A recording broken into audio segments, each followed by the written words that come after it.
the book of Job would be one of the less well-known books of the Old Testament. We might know a little bit about it. We might know, for example, that it's part of the poetry section of the Bible. The poetry section, of course, is from Job to the Song of Solomon, that central portion. We might know that it's a book about conversations where different people throw in their penny's worth and try and understand. Try and understand what's behind Job's suffering and perhaps what Job has done to deserve the suffering that's come upon him. You might also be aware that there's various controversies rage about different issues in the book of Job, like who the Satan is in the book of Job, who Yahweh is in the book of Job. How much of what Job's friends said was actually true? Was it like he inspired, or was he just a bumptious young person that interrupts and messes things up? And perhaps our knowledge doesn't go an awful lot further than that. We could gloss over the problems in Job by saying, well, whatever the real answers to all of these things are, the book has a happy ending. The whole thing's resolved at the end, and Job is more blessed at the end than he was at the beginning. But of course, to say that would be to forget. Put yourself in Job's position. To simply make a conclusion like that would be to forget that the person living through the trial doesn't know how the trial's going to end. Not only that, in chapter 1, verses 6 to 12, you've got the first discussion here between Yahweh and Satan, we've just read. This discussion results in the affliction of Job. This is what causes Job's affliction to happen at the outset. Now, as readers of the book of Job, we find out what the cause of Job's suffering is right at the outset. Job never ever heard this conversation. By the time he died, he never knew this conversation took place. So Job's going to endure all the problems of the affliction that comes upon him, never privy to what we're privy to as readers of the entire story. He doesn't know what he's done wrong. Am I moving around? He doesn't know what he's done to deserve the suffering, if we could use words like that. He doesn't know what the purpose of the trial is that he's going through. So what I'm going to do this afternoon, just in this first study, is look at chapters 1 and 2. We're going to get to the end of chapter 2, where we have where the whole problem is thrown in our laps, really, where these couple of discussions between Yahweh and Satan take place, and the suffering on Job begins. And by the end of it, you would be forced to confront questions like, well, what's the point of the truth? If wicked people live, and prosper unhindered. Why does God make people suffer and then not appear to understand? Is there any value in itself in living a righteous life? If living a righteous life gives you any immediate blessings in this life, would you still do it? Should you still do it? Because these are the kind of questions that the book begins to raise and therefore to answer. Well, you can see that at 42 chapters, Job is one of the larger books of the Bible. As you'll appreciate, any study that attempts to try and put all 42 chapters into one series can't cover everything. And that means, well, that's why we've put the handouts together. That's why we've tried to put charts on the screen to marshal all the facts together and collect information in a meaningful way. What that means also is that we're going to go pretty fast, and so I'm going to go through the entire argument of the book at a reasonable pace. So just try and stay with me. Okay, here we are. This is how the book structures itself. And straight away, it's in the poetry section of the Bible, and it's in the poetry section for a reason. There's an immediate and obvious symmetry about the book of Job. So you can see here, we have an introduction at the start, and we have a conclusion at the end. And in between we have all the discussions that happen between Job and his friends and Satan and Yahweh and so forth.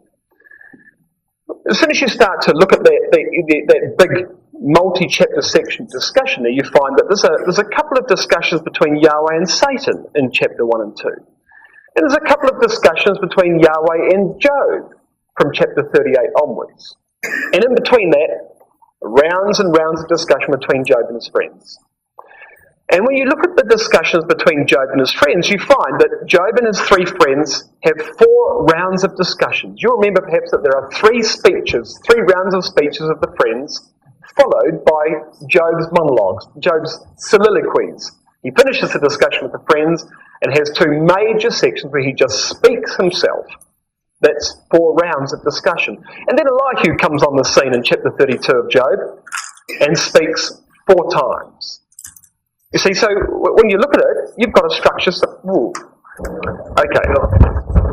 So what I've done here, as you can see, we've got an introduction, a conclusion, and all the speeches in the middle. The speeches break into 3 portions.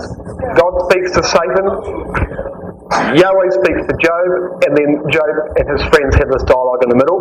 There are 2 speeches between Yahweh and Satan. There are 2 speeches between Yahweh and Job. And when you look at what the friends and Job have to say to each other, there are 4 rounds of speeches here, but there are 4 speeches by Elihu. So the point is, there's a complete symmetry across the whole book. And we could describe it like this. You see, we've got 1 section here, 2 sections here, 4 sections, 4 sections, 2 sections, 1 section. This is the entire book of Job, you see. So this is why it's in the poetry section of the Bible. That doesn't mean to say the entire book's poetic. I don't believe there's poetic license in that sense being taken in the message of Job. This is an inspired record of a debate that actually happened between real people. But it's constructed in this poetic manner. And that's why we see it in the section it is. Alright, when did it happen? As far as the dating of the book is concerned, we have a mention, as you start to look through the book of Job, you get these various clues. And you've got, for example, in chapter 31, a mention of the fall of man in Job chapter 31. In Job chapter 16, you've got an allusion to Cain killing Abel. You've got an allusion to the harp and the organ in chapter 21. You've got a reference to the flood in chapter 22. As you can see down the list. We've got an allusion to the destruction of Sodom in chapter 18. And a mention of this man Eliphaz. One of Job's 3 friends was a fellow called Eliphaz. We can put a family tree up and we can work out who these people were. We find that Eliphaz is the 5th generation from Abraham. Well, you know, very, very quickly then we can start to put years on the timing that Job takes place in. We know also, however, that Job must be before the law of Moses. There's no mention of the nation of Israel, there's no mention of the law of Moses, and you've got to believe that if the law of Moses had been in operation, then the ecclesia of which Job was a part must have mentioned it. Something would have come up in relation to the law in all the discussion they have in these 42 chapters. There's not a mention at all. So it appears, therefore, as Job is prior to the law of Moses. Not only that, but you read of Job where in chapter 38 he wears this garment called a kephoneth in the Hebrew, which is a priestly garment. And Job sacrifices to his children lest they curse God in their hearts, you know, that it says in chapter 1. So he takes the role of a priest. Now, I don't have it there, but Numbers chapter 3, as well as these quotations I've put here, talk about the fact that the tribe of Levi was taken by God to be the priest for the nation instead of the firstborn of the families. So the point is that when the law of Moses was introduced, the Levites became the priest. Prior to the law of Moses, the firstborn of the family was the priest. And Job is acting as a priest. That's corroborating evidence of the fact that we're suggesting that the Job takes place before the law of Moses. Alright, so I'm saying that the likely dating then of the book of Job is probably sometime between Joseph and Moses whilst the nation of Israel was in Egypt. This is corroborated by the fact that there is faithful people in Midian. Remember when Moses left Egypt, he ran to Midian. Jethro, the high priest, was a priest in Midian. Well, a priest implies an ecclesia. Moses was in fellowship with Jethro when he went to Midian. The point is that the Jews weren't the only ones that had the truth. And it appears, whilst the nation of Israel was in relative apostasy in Egypt, serving the idols of Egypt, there were believers outside of the land of Egypt who were very much firmer on their foundations than the nation was itself. Job was likely one of those. So he's in the land of Uz, while the nation of Israel was in the land of Egypt. And you can put together the family tree, therefore. Now, there are various suggestions about what the family tree of the players in the book of Job might look like, and I have taken guidance here. Well, you can see the marginal comments I've made at the bottom of the screen, but I've taken some of my guidance from the Septuagint version, which makes comments on who some of these people are in the book of Job. But there are some things that are beyond dispute. Elihu, for example, is a Buzzite. Well, Buz was a son of Nahor, the brother of Abraham. So very quickly, you can put Eliphaz in the family Elihu in the family tree. Eliphaz is a Temanite. Well, Esau had a son called Eliphaz, who had a son called Teman, who had a son called Eliphaz. So this Eliphaz here is what we're saying, great-grandson of Esau. Bildad was a Shuhite. Shua was one of the sons of Abraham by Keturah. Remember that Keturah in Genesis 25 was sent out east because Ishmael was the son for whom the promises would come. Shua, therefore, obviously took the truth with him, and his subsequent descendants had the truth. It only remains then to identify Job and Zophar.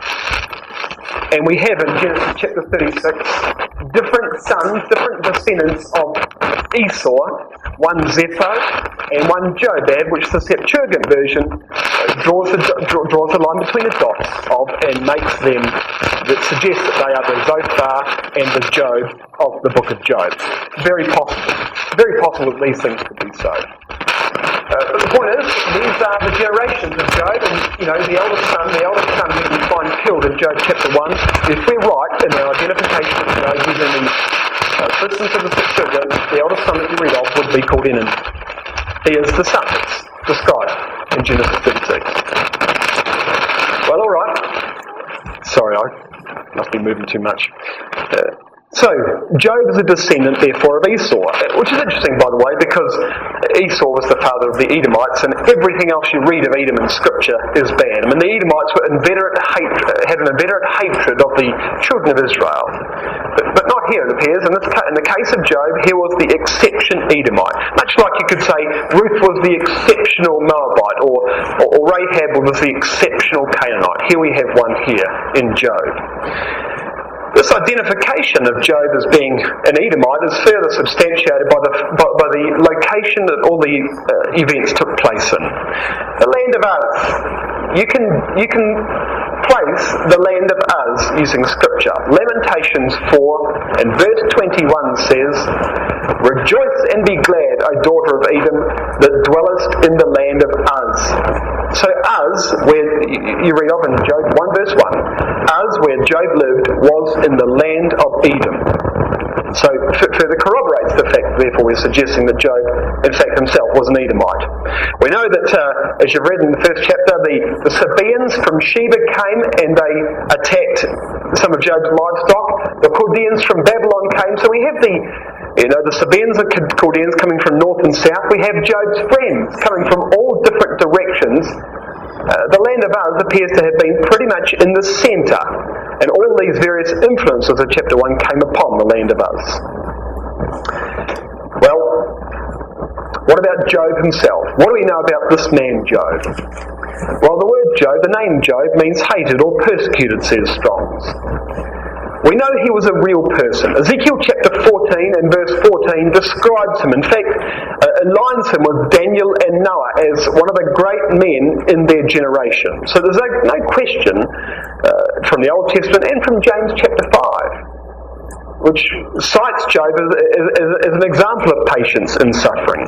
There's no question, both Old and New Testaments make him a real person. So the point is, whilst we're in the poetry section of the Bible, the book of Job isn't just a poem. It's not a parable. It's a real event. And what you've got recorded here is the record of a real discussion that took place. No genealogy is given, but as you can see, we're saying that he is possibly Jobab, the great-grandson of Esau. The Septuagint goes further and makes him one of the kings of Edom. Now, the interesting thing about that is, of course, there were kings in Edom long before there were ever kings in Israel. You remember in Genesis 36, you read of the successive dukes of the land of Edom. Well, it may well have been that Job was one of those. He's called the greatest of the men of the East in chapter 1 and verse 3. He was obviously wealthy and probably wealthy from trading. You've got a reference here to camels in verse 3 of the first chapter. Well, camels aren't used for milk or for meat or anything. They are used as carriers. And therefore likely this was Job's source of income from trading in the East as he lived. Lived in a city, we read in chapter 29, but obviously he had crops and he had a lot of livestock. So here's Job, perhaps lives in a populated area but has a ranch, has major land holding and is cropping and harvesting livestock elsewhere. So extremely wealthy was Job. But shared the money he had. The ecclesia loved him. He was a respected benefactor of the ecclesia. Anybody that had any kind of trouble could go to Job. And was righteous before God, as chapter 1 describes. And not only chapter 1, but at the beginning and at the end of the book, he's called my servant. And you'll see 3 times in chapter 42, verse 8, my servant Job, my servant Job, my servant Job. So no matter what you think about Job, brothers and sisters, throughout all of these trials, no matter what Job says, the conclusion is the same as the beginning. God says he is my servant Job. So you can put together quite a bit on the actual character of Job himself.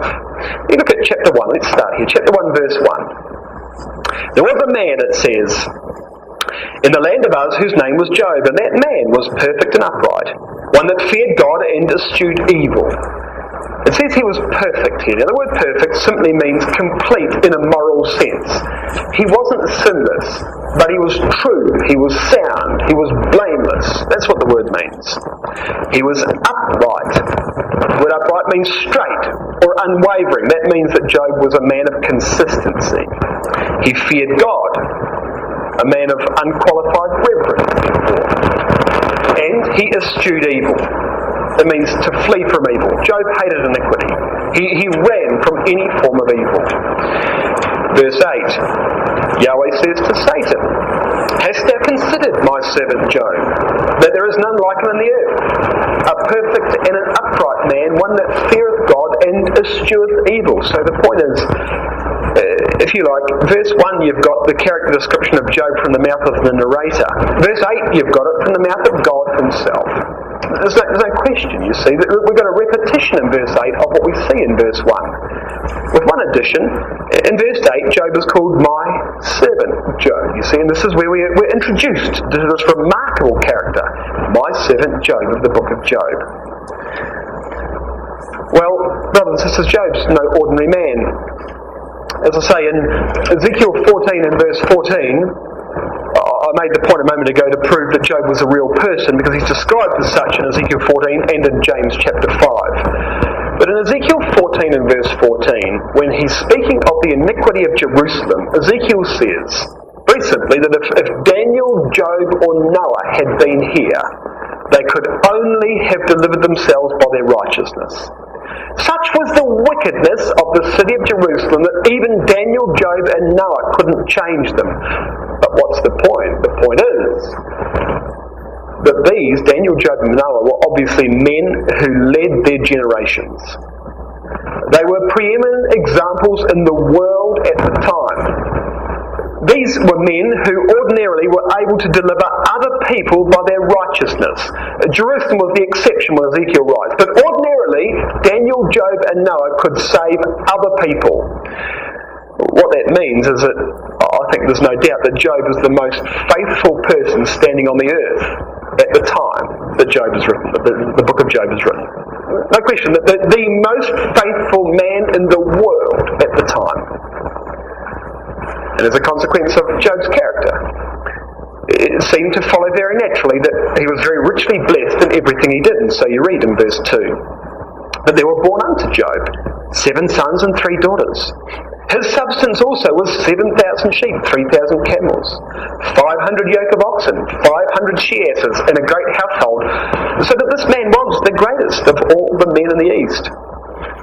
And, everything you read in those couple of verses speaks of completeness. He's got 10 children, as you can see in verse 2. He's got 1,000 oxen and asses. He's got 10,000 sheep and camels. I mean, this is an almost idyllic prosperity that Job finds himself in. He is fabulously wealthy. He's enormously wealthy. When he comments on his own lifestyle, once he's afflicted, he reflects back about how things were in this time before the affliction came. And he says in chapter 29 and verse 6, I washed my steps with butter. The rock poured out for me rivers of oil. I mean, there's just no question. He couldn't have wanted for more, you see. He had everything you could imagine. So that in reputation and in substance, he was unquestionably the greatest of the men of the East. And it seems, that Job's family also enjoyed the benefits of his greatness and of his prosperity. Look at verse 4. His sons went and they feasted in their houses, everyone in his day. And they sent and called for their 3 sisters to eat and to drink with them. So it appears that all Job's sons have their own houses. They are affluent men in their own right. Most likely dads helped them out with a cash injection. And it says that every one of them on his day had the family around. Now this appears to suggest that each of these sons entertains the family on his day. There were 7 sons, and so it's likely that these are the 7 days of the week. And that every year perhaps there was a 1-week feast, and on each of the days of the week, the next son down the line would have the whole family over and he'd do all the cooking for the day and provide everything for the day. And the 3 girls would go from house to house across this week during, as I suggest, this 1-week feast. There's nothing to suggest here, by the way, that these gatherings occurred with anything but the highest integrity. This appears to be a model family in the truth. Now that's questioned, by the way. It's suggested perhaps that because in verse 5 Job's offering offerings for his family, that perhaps they were going to some excess. I'd offer you chapter 29 verse 5. You could put in your margin beside verse 5 of chapter 1. Chapter 29 verse 5, when he comments upon this, it says, when Job reflects back on this time, he talks about it as the time when the Almighty was with me, when my children were about me, he says. As I say, there doesn't appear to be anything untoward about what the family's doing. And so verse 5, it was so. When the days of their feasting were gone about, that is, I'm saying, after a week, that Job sent and sanctified them and rose up early in the morning and offered burnt offerings according to the number of them all. For Job said, it may be that my sons have sinned and cursed God in their hearts. Thus did Job continually. So at the end of the week, Job ministers to his family as the priest, as we've just described. He sanctified them. That means probably by washings and by changes of garments. And he offered sacrifices for them in case, he says, in case they've cursed God. Now, to curse God simply means to abandon God, to take leave of God as a deliberate sin. And the point is, you see, that there was always a risk. There was always a risk that this could happen, particularly with great prosperity. Money, is a drug. It brings its own problems, and there was always a risk that the affluence that Job had now shared with his family could corrupt the value of the truth in the lives of his children. And he was keenly aware of it in the family. But of course, Job's influence here wasn't just restricted to his own family. You can look at chapter 29. Now, I've quoted chapter 29 a couple of times, and chapter 29 is a very interesting chapter of Job, because as I say, it's one of these chapters that is recorded, well, that actually Job says when he reflects back upon how life was before his sufferings began. And you have in this chapter a measure of the real greatness of Job. I mean, I'm saying he's the most spiritual man walking on the earth at this time. Brothers and sisters, there's nobody like this today. You look what the record says about him. Verse 7 of chapter 29. When I went out to the gate through the city, he says, when I prepared my seat in the street, the young men saw me and hid themselves. The aged arose and stood up. The young men, he says. These are the men more likely to be brash or to be impulsive. They stepped aside for Job. The old men, these are the men that people stood up for. People stood up for the old men, not here. The old men stood up for Job. Verse 9, the princes refrained talking, they laid their hand on their mouth. The nobles held their peace, and their tongue cleaved to the roof of their mouth.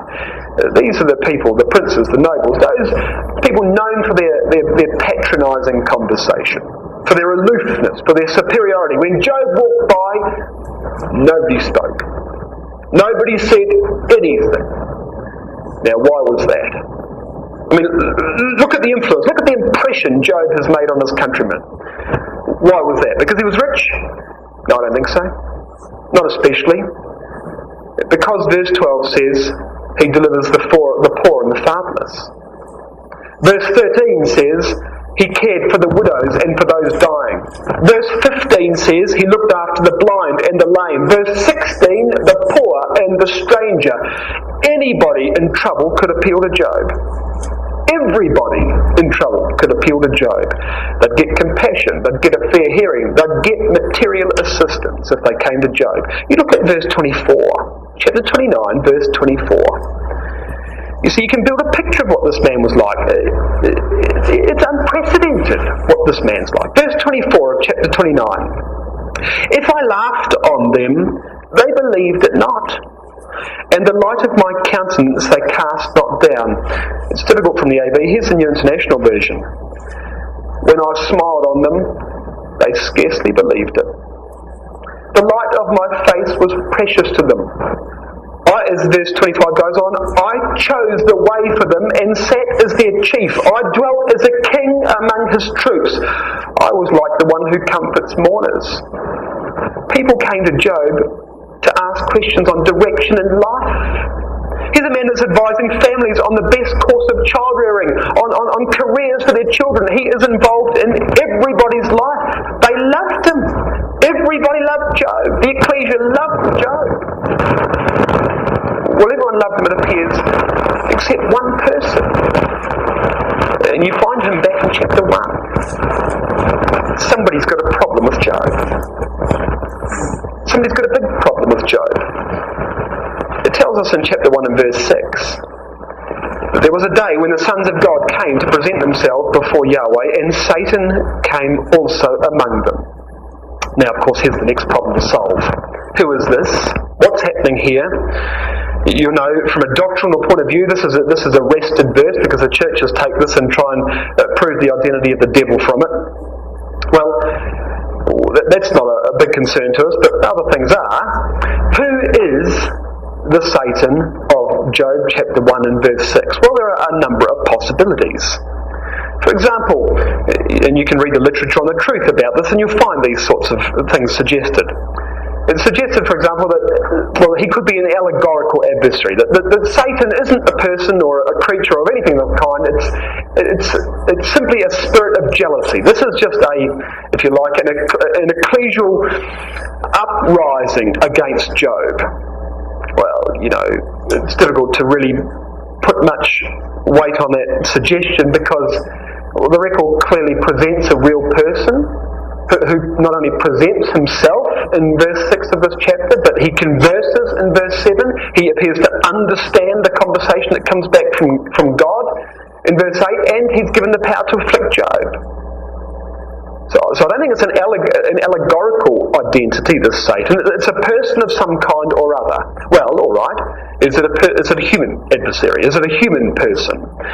Well, the first option that's been suggested here is that it's perhaps one of the three friends. Or perhaps Elihu himself. Perhaps Satan's one of the three friends of Elihu. Well, the problem with that suggestion, brothers and sisters, is that this whole dialogue progresses on the basis that none of the friends knows the real cause for Job's suffering. Bear in mind that if Eliphaz, for example, was the Satan of Job chapter 1, Eliphaz wouldn't have to try and elicit a confession from Job or to try and find out what Job's done to bring all the suffering upon him, which he does do, because Eliphaz would know why the suffering was happening. It's happening because he's done it himself. God's given him the power to afflict Job. But the point is that the entire conversation of the book proceeds on the basis that none of the friends knows what the real purpose of Job's suffering is, and they're all trying to find it out. So it can't be one of the three friends, or Elihu for that matter. Well, could it be just some other brother in the ecclesia? Yes, of course, it could be. We'll come back to that. Just put that on the board, possibly. The other big suggestion, of course, is that Satan could be an angel, and that an angel does have the power to afflict people and to bring various trials or probations upon them, and that this angel was doing it in Job's best interest. Now, of course, as far as an angel is concerned, you could follow the churches and say it's a fallen angel. Well, I've got a few quotes there. I'm not going to spend time on that, of course. But could it actually be an angel of God, a ministering spirit, acting for Job's best interest? Well, possibly. Let's now take two possibilities forward. It's an anonymous brother or it's an angel of God. What can we make of that? Well, let's talk about this angel. There's no question from the story of Balaam that angels can be adversaries. The word Satan is used, the Hebrew Satan is used as the English word adversary in Numbers 22 to describe the angel that came before Balaam. So there's no question that angels can be adversaries. And secondly, the sons of God, as Satan is here, it appears in verse 6, well, that phrase, sons of God, is used in Job 38 verse 7 to speak of the angels. The sons of God rejoiced at creation. So, sons of God is a title used of the angels.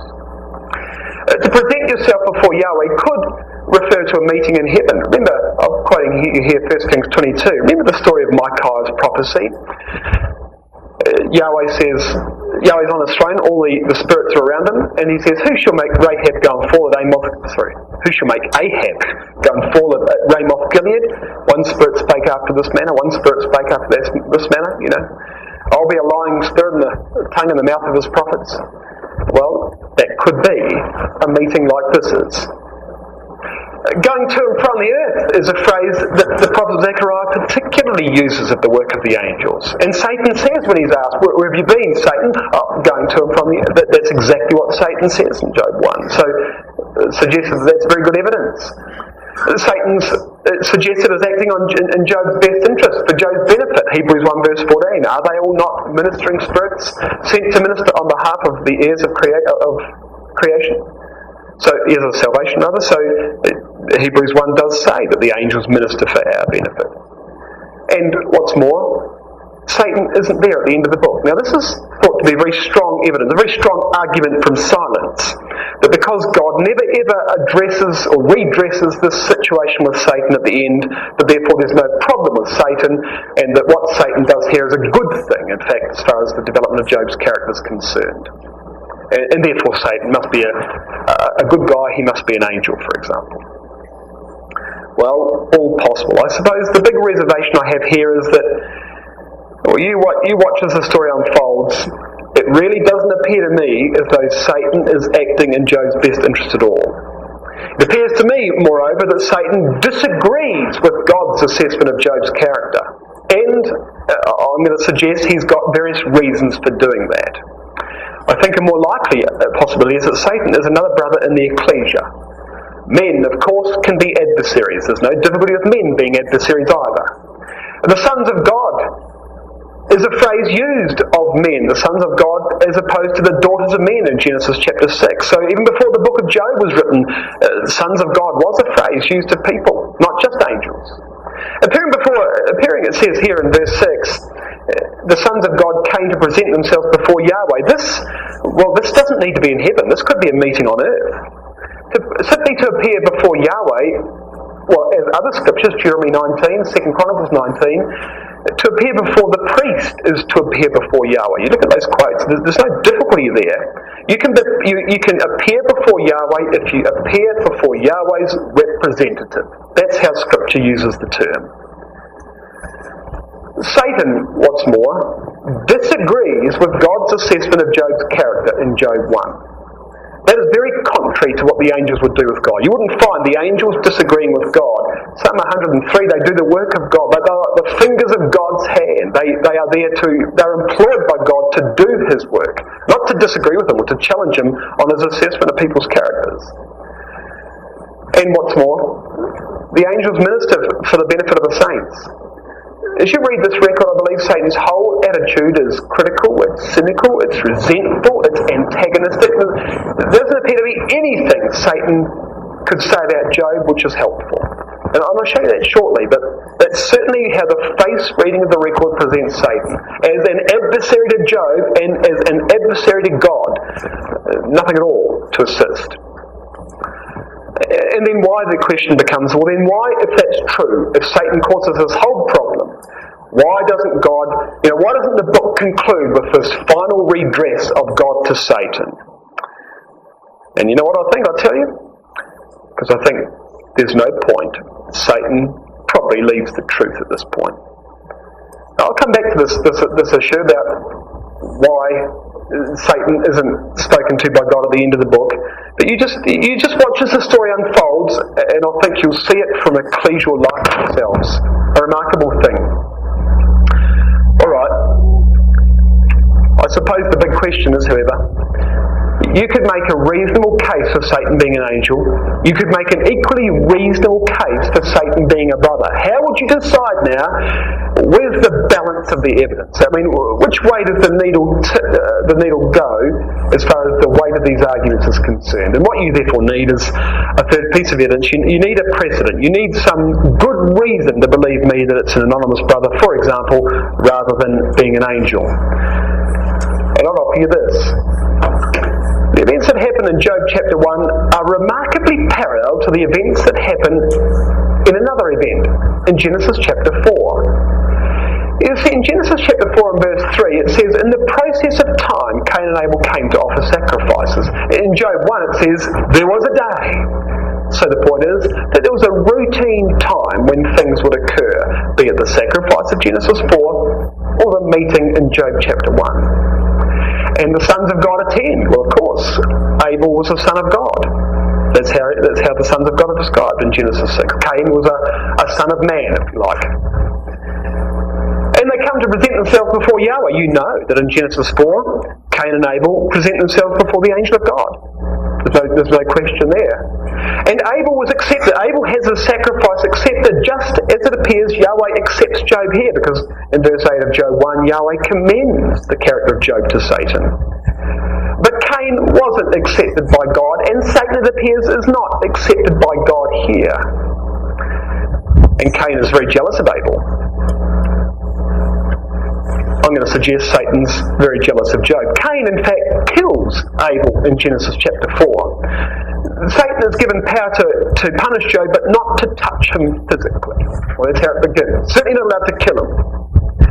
Cain then became a fugitive to wander up and down. Satan says he's been going to and fro in the earth. And at the end of it all, Cain and Satan both leave the presence of God.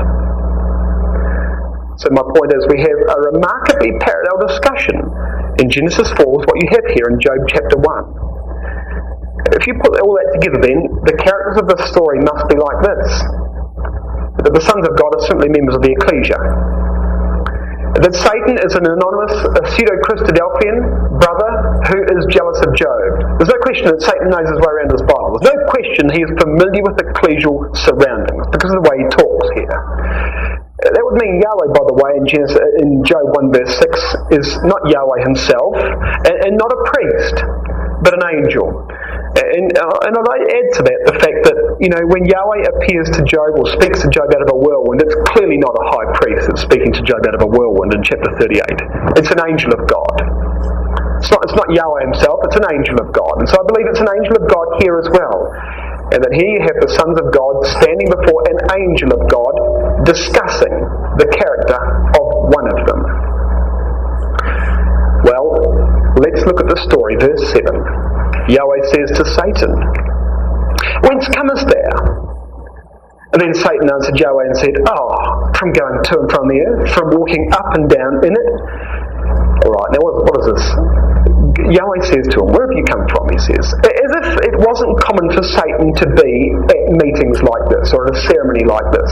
This is the same question that Elisha asked Gehazi after Gehazi turned from Naaman. "Where have you been?" It's the same question the sailors asked Jonah in the boat in the storm in Jonah chapter 1. It's a question of intensity, that's the point. And the answer comes back, back and forth, up and down, me, always move. It's a flippant answer. That's the point. in verse 7 here. This is Satan's excuse for not being at the memorial meeting. It's a biblical answer. He uses biblical language, there's no doubt about that. The words that he uses here, as I said, are words that are used of the angels on behalf of God who run to and fro through the earth. So here's someone who knows how to handle himself in ecclesial situations. He knows his Bible, but even though he doesn't really answer the question, what he does say tells you a lot about him. What does he do for a job? Well, he's travelling. That means he's most probably a trader. Well, what does Job do for a job? Well, the camels in verse 3 would suggest very strongly that Job is also a trader. That's what those 3,000 camels are for. This is like a fleet of trucks that Job's got in verse 3. 3,000 trucks. That's what Job is doing, you see. Already we've probably got a clue to the problem there is here in this ecclesia. Here was somebody who envied Job because of his success. He wanted to be rich like Job was, but he just couldn't make it happen. This is the very same envy that Cain had for Abel. What was the envy that Cain had for Abel? That his brother's deeds were righteous and he wasn't. He had this fratricidal tendency. He wanted to kill his brother because his brother was righteous and he wasn't. We've got the same problem here, you see.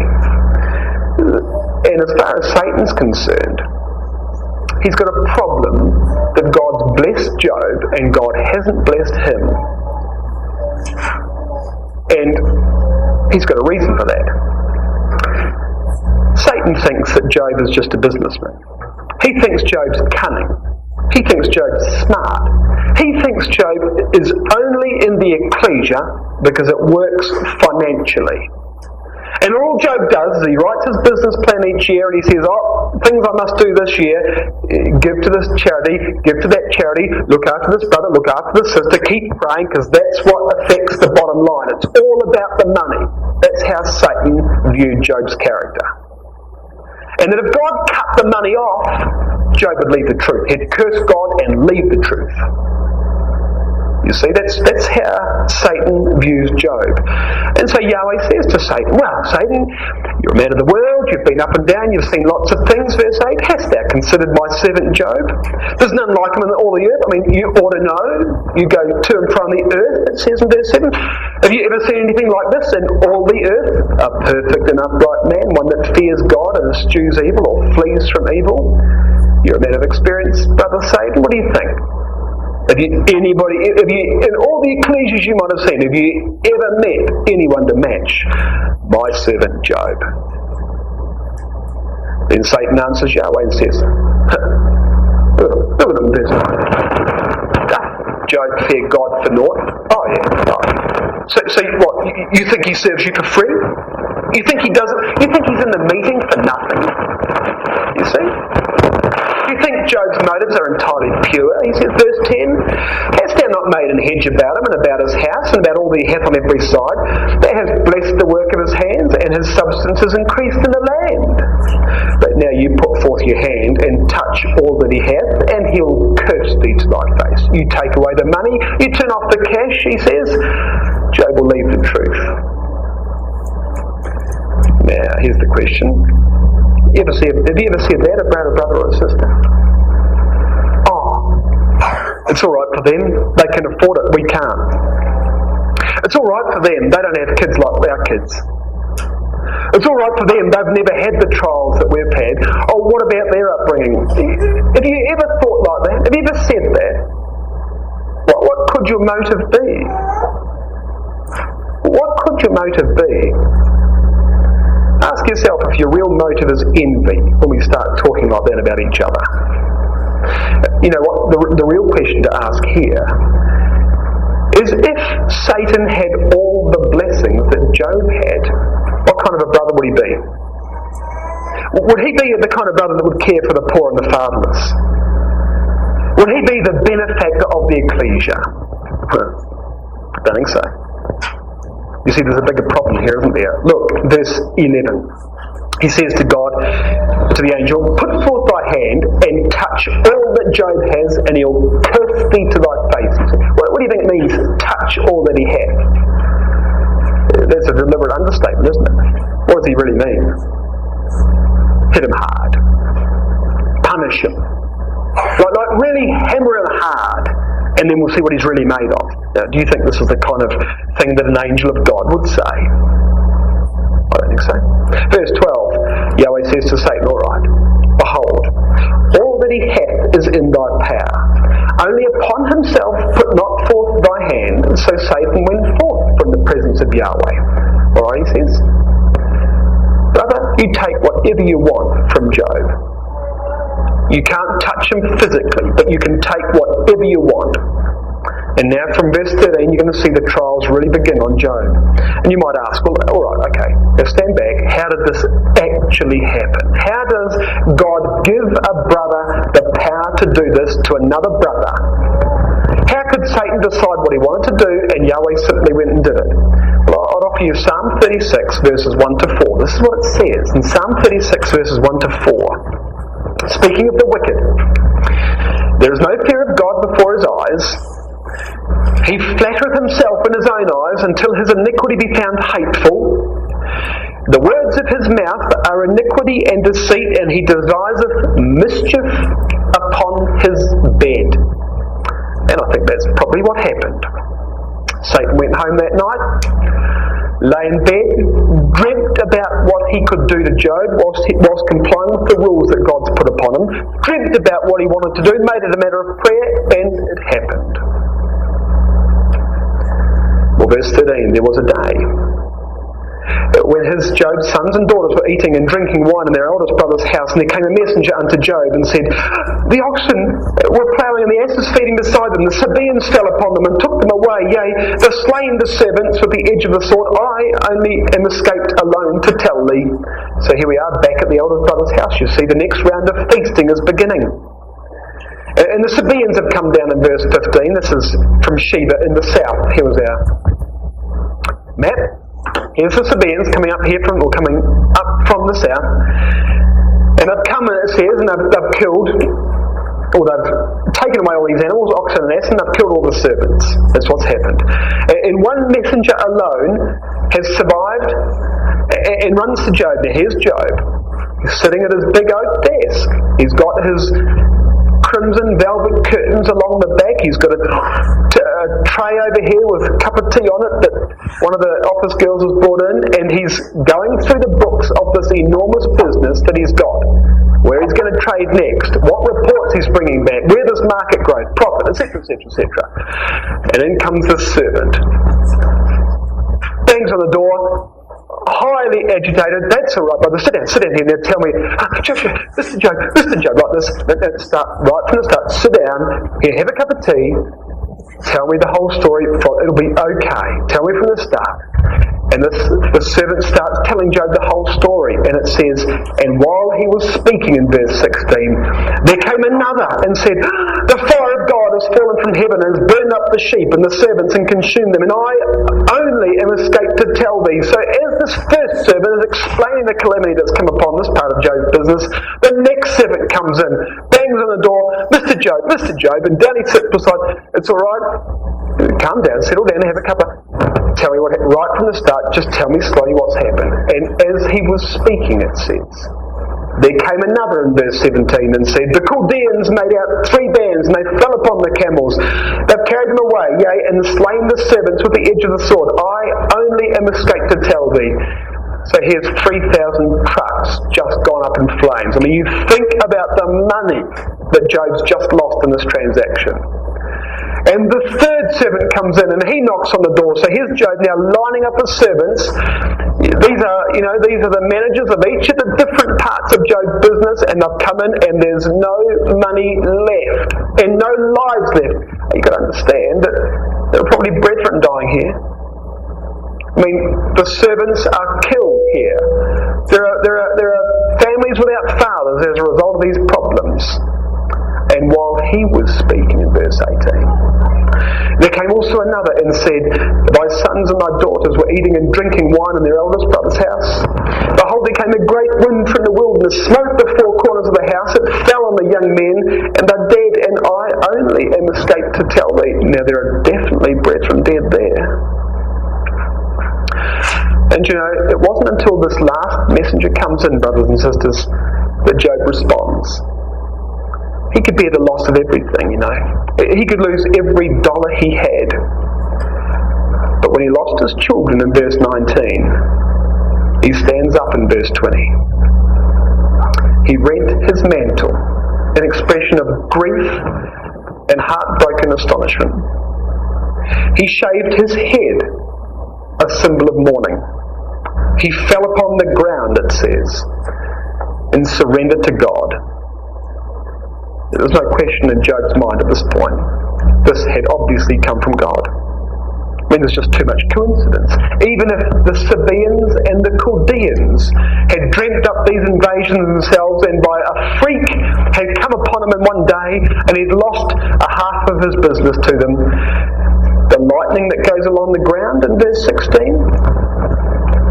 the wind that comes upon, the great wind that comes upon the house in verse 19, these are natural disasters. These are divinely manipulated natural disasters. How can it all be that these things all occur in one day? He knows this has come from God. So verse 21, Job says, naked came I out of my mother's womb. Naked shall I return thither. Yahweh gave, Yahweh hath taken away. Blessed be the name of Yahweh, he says. He's just lost everything he ever owned. Everything he'd worked for, the years and years he'd spent building this business. And with the death of his sons, his name's now going to be put out forever. 1 Timothy 6 verse 7 says, we brought nothing into this world, and it is certain we can carry nothing out. So verse 22, in all this, Job sinned not, nor charged God foolishly. And Satan's wrong, you see. Satan made a prediction in verse 11 that when the money dried up, Job would curse God and leave the truth. It didn't happen. In fact, Job didn't curse anyone. He didn't curse God. He didn't curse the Sabaeans. He didn't curse the Chaldeans. He didn't curse the servants. Instead it says he blessed the name of Yahweh. What kind of a man is this, brothers and sisters? He blessed the name of Yahweh. He's just lost everything in his life.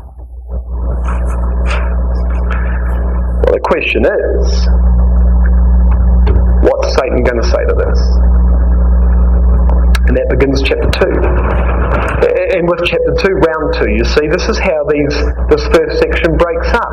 We have this little introduction about who Job is, then we have the first interview between Yahweh and Satan. Then the second interview between Yahweh and Satan, which starts in chapter 2. And then, of course, the great lamentation of Job in chapter 3 before the friend starts speaking in chapter 4. Well, here it is. Here's the second interview. Chapter 2, verse 1. Look at it.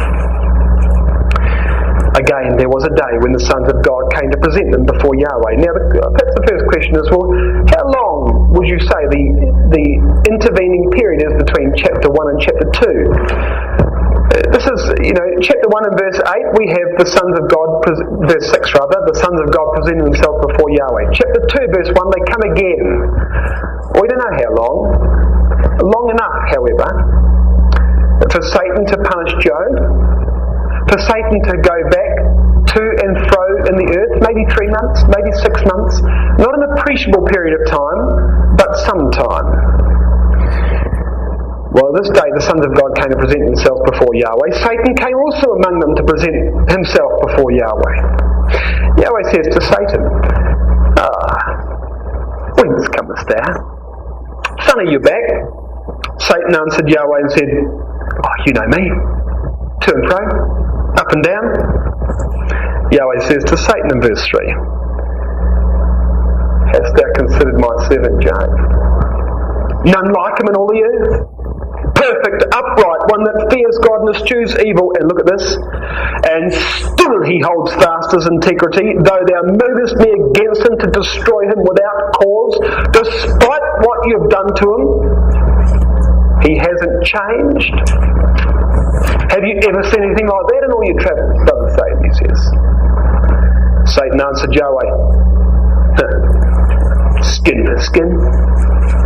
Yea, all that a man hath will he give for his life, but you put forth your hand now and touch his bone and his flesh, and then he'll curse thee to thy face. Brothers and sisters, these aren't the words of an angel.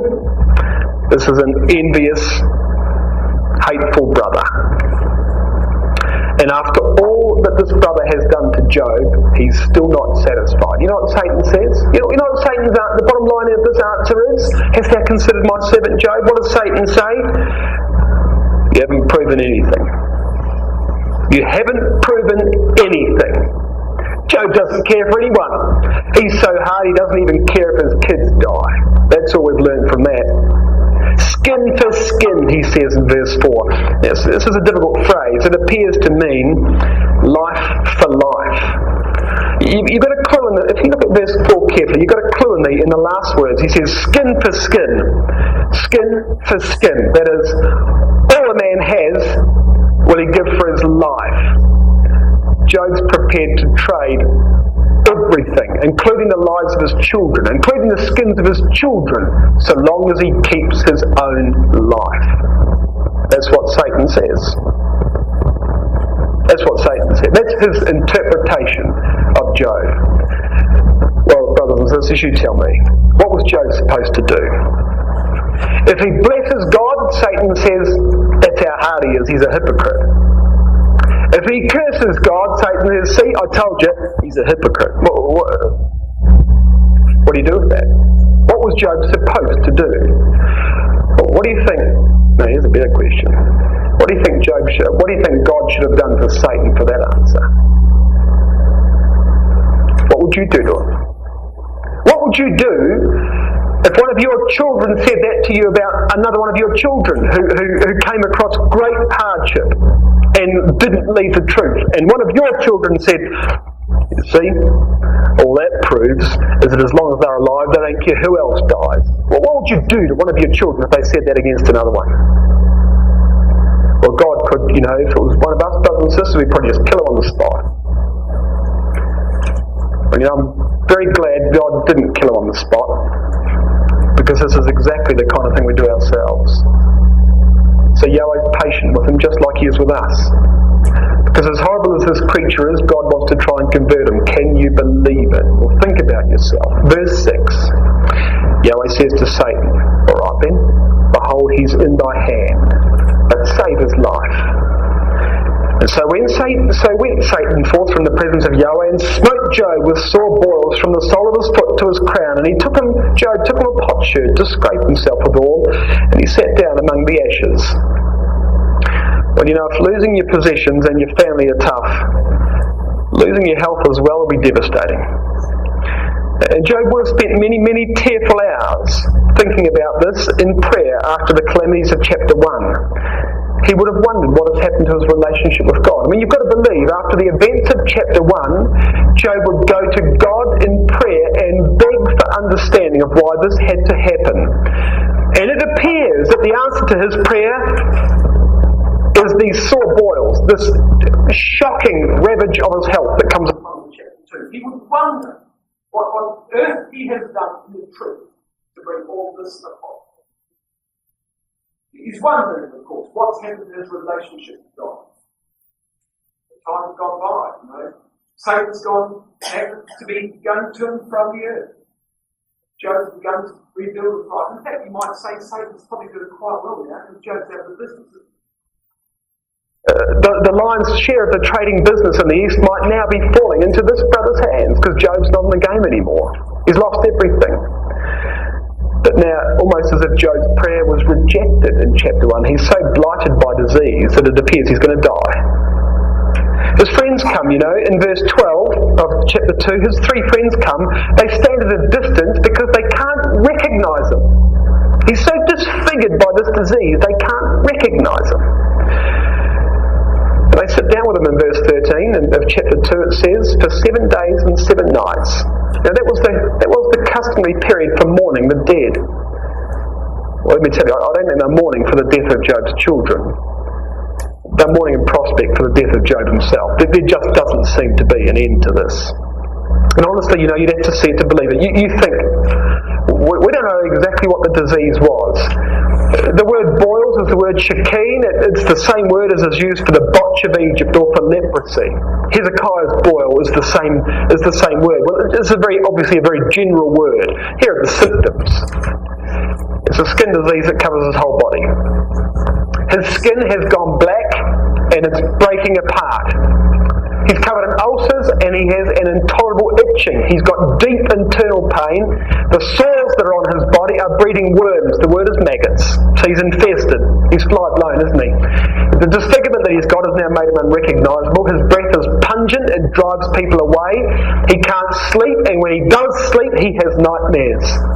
He has a fever. He is emaciated because he can't keep anything down. His eyesight is failing, so he appears to be doing permanent damage to his eyesight by this disease. He's got fits of depression. He weeps. He uncontrollably weeps. He is mocked by children. I mean, once upon a time, old men would stand up for him. Now, children laugh at him. He seeks refuge outside the city in the ashes, and all he wants to do is die. Unbelievable. Unbelievable. Well, in verse 9, Job's wife has had enough. Then said his wife unto him, Dost thou still retain thine integrity, Job? She says. Curse God and die. What's the point, Job? What's the point? Continue to bless God, might prolong your life, but look at your life. Why not just curse him and bring down the final stroke and end it all? It would be a blessing. Sounds alarming. His wife to say this, you know. It would sound alarming if any brother or sister was to say this. But this is a desperate suggestion in a time of great extremity. Yahweh never ever holds this woman liable for what she says here. This is never ever mentioned again. She's never accountable for it. But what she suggests is exactly what Satan says Job would do. It's exactly what Satan says Job would do. And now even his wife is recommending that he takes the course of action that Satan said would happen. But look, this is Job. He spent his whole life, verse 5 of chapter 1 told us, he spent his whole life offering sacrifices for his children. In case they curse God, he can't do it. He won't do it. Not that Job's immune to suffering. The fact is, we'll look at chapter 3 verse 1. After this, Job opened his mouth and cursed his day. There's no question, Job would rather be dead. He just wants to die. But to his wife, well, verse 10, look what he says. He said to her, Wife, he says, Dear, that thou speakest, one of the foolish women speaketh. What? Shall we receive good at the hand of God, and shall we not receive evil? Now, would you say that, brother and sister? Would any of us say that? Life's pretty nice here in Houston. We're all living very happily. There's no war. There's no problem. So you lose your job. You lose every cent you own. You lose your house. You lose your family. You lose your health. Well, you know, we can't really expect any more from God.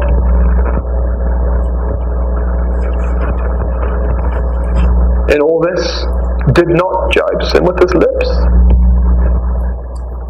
Well, you've got to read this to believe it, don't you?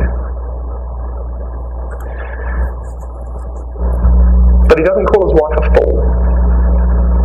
You see what he says? Thou speakest as one of the foolish women speaketh. He doesn't call her a fool. Why not? Because this was out of character for her. That's why God never takes her up on it. This was out of character for her. And Satan's wrong again, you see. Satan's wrong again.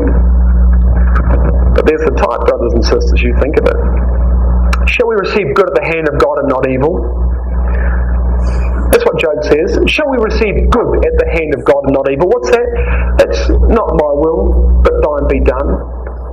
And if Job is a type of Christ here, his wife is a type of the bride of Christ who fails him, who couldn't match him in trial, who couldn't drink of the cup which he drank of, who couldn't watch with him one more hour. Isn't she? Who, when he was taken, wanted to forsake him and flee. And Satan, well, there's the type of human nature. Cynical, self-seeking, materialistic, ungoverned by the principles of the truth. That's what he is. But the trial that Job's wife presents nevertheless raises one of the age-old questions of the truth.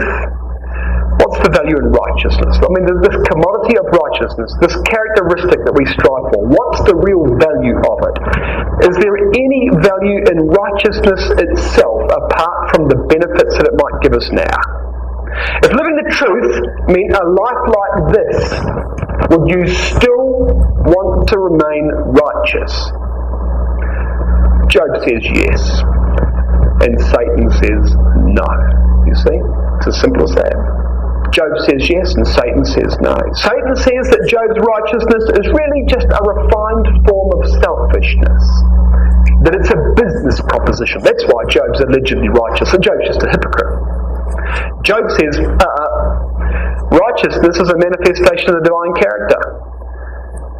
Job says, I'm righteous because I love God and I revere God. An upright man, you see, fears God, eschews evil. That's why Job's living the truth, not for what Satan says. But if Satan's a brother, how does God convince him? And how does God convince people like him? There's only one way. You've got to take a righteous man. And you've got to subject him to trials that will strip him of every single thing in this world apart from his character. And see then if he's still righteous. That's what it's going to take to prove the point, you see. In the short, the just would have to suffer for the unjust. That's the point. That's why this has to occur. This is going to be the purpose of Job, you see. He's an unwilling Messiah. He's going to save his friends here, but he's an unwilling Messiah. That's what Job is. And it was going to chase him, it's going to try him, it's going to prove him to the limit. But when God's finished with him, he's going to be an even greater man than he ever was before. So he's going to lose, you see, here's Job, he's going to lose everything. He's going to be made of no reputation. But at the end of the book, God's going to highly exalt him. And he's going to have a name greater even than the name he had at the start. The type is very obvious, it's extremely clear. And the reality is, unless something like this happens to us, unless a calamity like this or a life-changing situation like this happens to us, we might never ever do the kind of thing that God needs us to do in our lives. And the same is true of Job. In chapter 3, all Job wants to do is die. He wishes he was never conceived, actually, as you read chapter 3. Or if he was conceived, he wants to be stillborn. Failing that, if he wants to be born alive, now he wants to die. He just, in any way he can, he just wants to end this whole ordeal. But you know, in the midst of all this, there is this one verse. You look at it, chapter 3, verse 25, you've got this comment, this single verse, and look what Job says. For the thing which I greatly feared is come upon me, and that which I was afraid of is come unto me. I always knew something like this could happen. I always knew something like this could happen, you see, and now the thinking has begun, brothers and sisters. Job will never be the same again. And not only has his thinking begun, but now the thoughts of many hearts will be revealed.